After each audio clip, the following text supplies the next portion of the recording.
Ever pondered what happened to kamikaze pilots who survived their missions?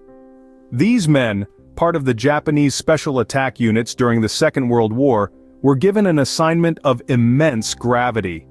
They were entrusted with a task that was meant to bring total destruction to the enemy, a mission from which they were not expected to return. The training process was rigorous, designed to instill a mentality of unwavering dedication and self-sacrifice. These pilots were not just taught how to fly and attack, they were taught to embrace their fate with honor and commitment. The ethos was clear, their lives were a small price to pay for the victory of their homeland.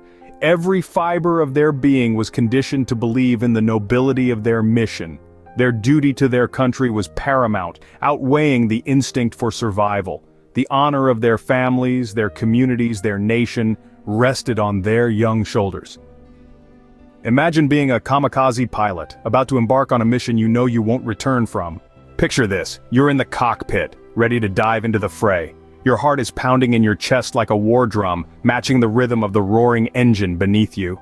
The world outside the cockpit is a blur of colors. The deep blue ocean, the bright orange flames of war, and the ominous gray skies. You're a kamikaze pilot, a member of the Japanese special attack units in World War II.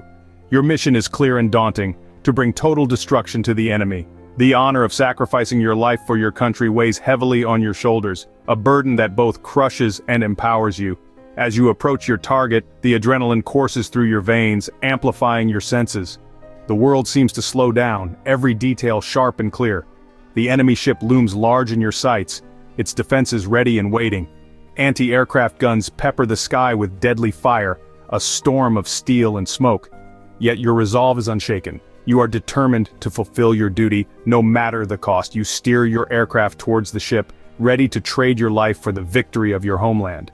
However, even the best-laid plans can go awry. Perhaps the enemy defenses are too formidable, their gunfire tearing your plane apart before you can reach your target. Or maybe a mechanical failure cripples your aircraft, pulling you away from your fated descent. There are countless reasons why a mission might fail, why you might find yourself still breathing when the smoke clears. The sinking feeling of failure might grip you, the shame of surviving what was meant to be your final act. You might be left floating amidst the wreckage, the taste of defeat bitter in your mouth. The echoes of the battle still ringing in your ears, a constant reminder of your failed mission. But what if the mission doesn't go as planned? What if you survive? It's not a failure if you survive, right? Well, not quite in the case of these pilots. Imagine being a kamikaze pilot returning from a mission that was supposed to be your last. You're back, not out of choice but because of some twist of fate. Your plane didn't explode, your target was missed, and now you have to face the consequences. The immediate aftermath of a failed mission was a whirlwind of emotions. Relief at being alive could be quickly overshadowed by the dread of returning to your comrades and superiors.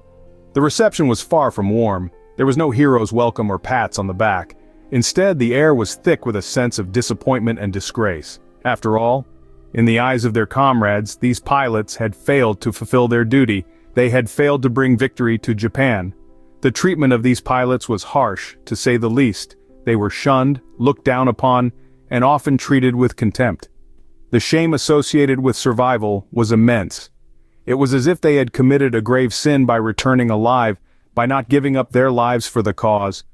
The potential consequences they could face were severe. They could be demoted, stripped of their ranks, or even worse, they could be sent back to complete the mission. And this time, failure was not an option. The pressure was immense. The fear of death was now coupled with the fear of disgrace. But it wasn't just about the physical consequences. The psychological toll was devastating. The guilt, the shame, the fear, it was a heavy burden to bear. Some pilots would rather die than face the aftermath of a failed mission. Survival in this context was a complex concept. It wasn't just about living to see another day, it was about honor, duty, and sacrifice. And in the eyes of a kamikaze pilot, surviving a mission meant failing at all three. Survival, it seems, was more of a curse than a blessing. Survival is typically a cause for celebration, but for these pilots, it was quite the opposite. In the world of the kamikaze pilots, failure to die in battle was a direct affront to their honor. This wasn't merely a matter of personal pride, it was a societal expectation, deeply ingrained in Japanese culture and military tradition. The kamikaze, or divine wind, were not just soldiers, they were symbols of national dedication, emblems of the Japanese spirit. willing to sacrifice their lives for their country. Imagine then, the profound shame and humiliation of surviving a mission you were meant to die in. These were men who had willingly offered their lives in the name of their emperor and country. They had bid farewell to their families, written their final letters, and prepared themselves for the ultimate sacrifice. And yet they returned alive and disgraced. The stain of failure was not one that could be easily washed away. These pilots faced ostracization not just from their military peers, but from society as a whole. Their survival was a tangible reminder of their supposed cowardice, a living testament to a mission incomplete. They were branded as failures, their honor irreparably tarnished. In a society where honor was paramount, this was akin to a living death. The survivors were often shunned, treated as pariahs. Many faced bleak futures, their prospects limited by the weight of their disgrace. Some were even driven to commit seppuku, a form of ritual suicide, in an attempt to regain their lost honor. Yet the true tragedy lies not in their survival, but in the circumstances that led to their disgrace. They were victims of a war machine that valued their deaths more than their lives. They were young men, barely out of their teens, coerced into a fatal mission by a society that saw their sacrifice as a necessary evil. In their world, survival was not an option. Is there a chance for redemption for these fallen heroes? In the face of a seemingly inescapable disgrace, one might wonder if there was any room for redemption for these pilots who had survived their kamikaze missions.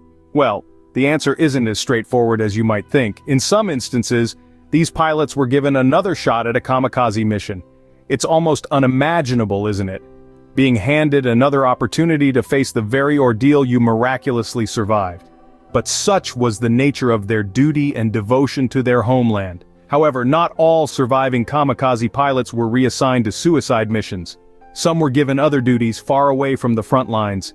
They were reassigned to less perilous roles, relegated to positions where they would not be at risk of experiencing the same failure again. But the question that lingers is, did this reassignment, this second chance, truly offer them redemption? The psychological impact of surviving a kamikaze mission was monumental. Many of these pilots grappled with a sense of failure, guilt, and loss. They bore the burden of their survival, the weight of the lives they were supposed to take, and the shame of returning alive. But redemption is a complex journey. It's not just about fulfilling a mission or being assigned a new duty. It's about reconciling with oneself, finding the strength to move past one's perceived failures, and redefining one's sense of self and purpose. For some, redemption might have come through their new roles, in serving their country in a different capacity. For others, redemption might have been a more personal journey, a battle fought within the confines of their own minds. Regardless of the path they took, these pilots were not just survivors of failed kamikaze missions, they were survivors of a war within themselves. They were men who faced the harshest realities of war and lived to tell the tale.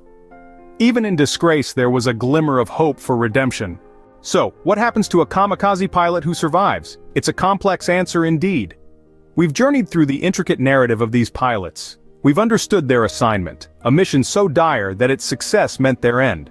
The aftermath of a failed kamikaze mission was as devastating as the mission itself, a reality that was both physical and psychological. Then we delved into the disgrace, a heavy burden for any soldier, but particularly harsh for a kamikaze pilot. The societal and personal shame was immense, a living testament to a failed mission and a disrupted honor code. Yet we also discovered a glimmer of hope, the potential for redemption.